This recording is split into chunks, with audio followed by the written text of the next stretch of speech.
పితా పుత్ర పవిత్రాత్మ నామమున ఆమెన్. మత్తయి శుభవార్త 8వ అధ్యాయము 20వ వచనము.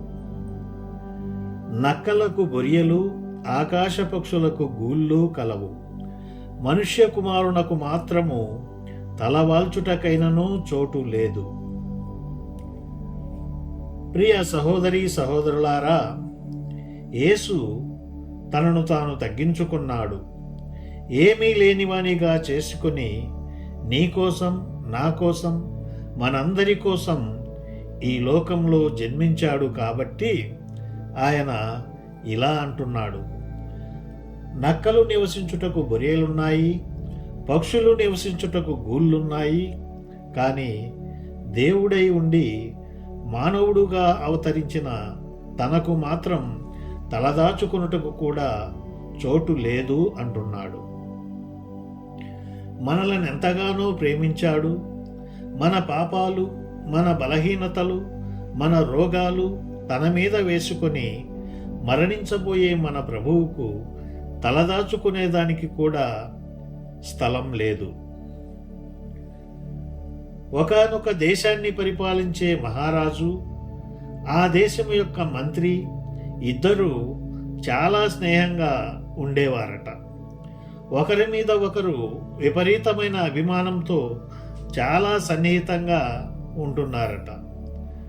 చాలాసార్లు మంత్రి రాజుగారితో చెప్పేవాడట, దేవుని యొక్క ప్రేమను గురించి, దేవుని యొక్క త్యాగము గురించి, మనుషులను రక్షించుటకు సాక్షాత్తు దేవుడే మానవ రూపమెత్తి దిక్కులేని వాడిలాగా పశువుల కొట్టంలో, మరే తల్లి గర్భంలో పుట్టడం గురించి మంత్రి చెబుతూ ఉంటే రాజుగారికి మాత్రం దేవుని గురించి మాట్లాడడం ఏమాత్రం ఇష్టం ఉండేది కాదట.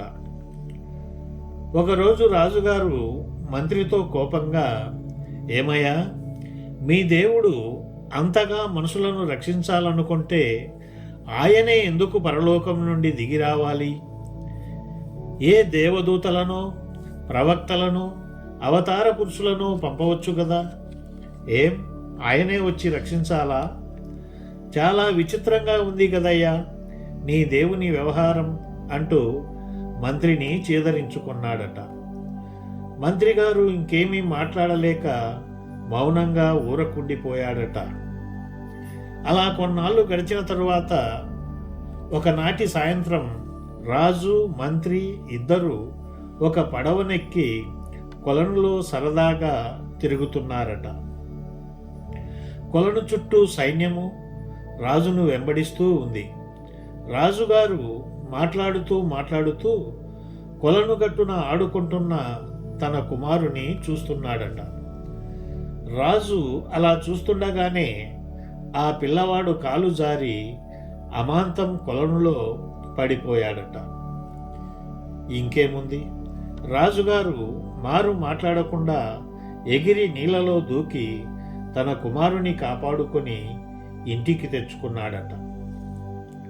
అప్పుడు మంత్రిగారు అన్నారట, రాజా, మీ ప్రక్కన నమ్మకమైన మంత్రిని నేనున్నాను, మన చుట్టూ ఎంతోమంది సైనికులున్నారు.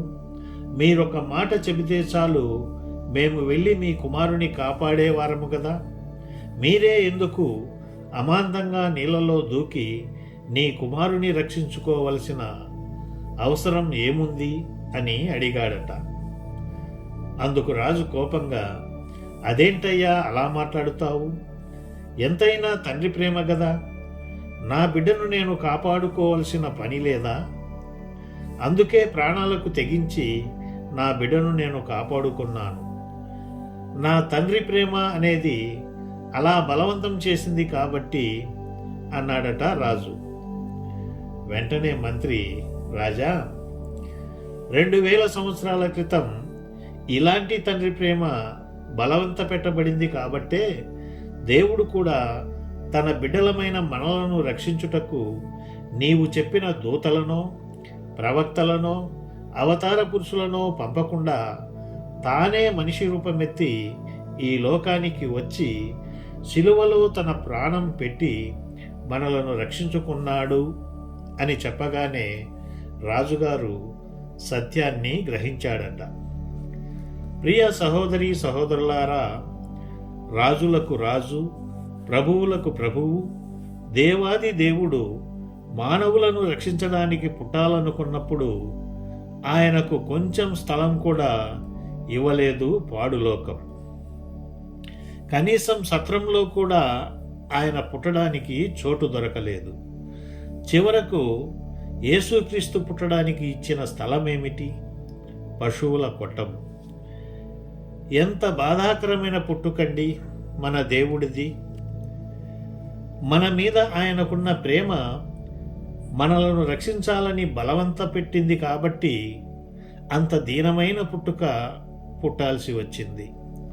దేవాది దేవుడు తన మహిమను విడిచిపెట్టి ఈ లోకంలో దిక్కుమాలిన వాడిగా, దరిద్రుడిగా ఎందుకు పుట్టవలసి వచ్చింది? నీ కోసం, నా కోసం, ఈ సందేశాన్ని వింటున్న మనందరి కోసం. ఆయన పరలోకానికి రాజై ఉండి తన రాజ్యాన్ని విడిచిపెట్టి దరిద్రునిగా ఈ లోకానికి వచ్చిన కారణమేమిటి? దరిద్రులమైనటువంటి మనం ఈ పాడులోకాన్ని విడిచి ఆయనతో పాటు ఆయన మహిమలోకంలోకి చేరాలని. ఆయన పుట్టింది ఎవరినో యాచించిన పశువుల కొట్టంలో. ఆయన బోధించింది ఎవరి దగ్గరనో అడుక్కున్న పడవలో. ఆయన యెరూషలేములోనికి వచ్చింది ఎవరి దగ్గరనో తీసుకున్న గాడిద మీద. ఆయన శిష్యులతో కలిసి చివరిసారిగా భోజనం చేసింది ఎవరినో బతిమాలుకున్న మేడగదిలో.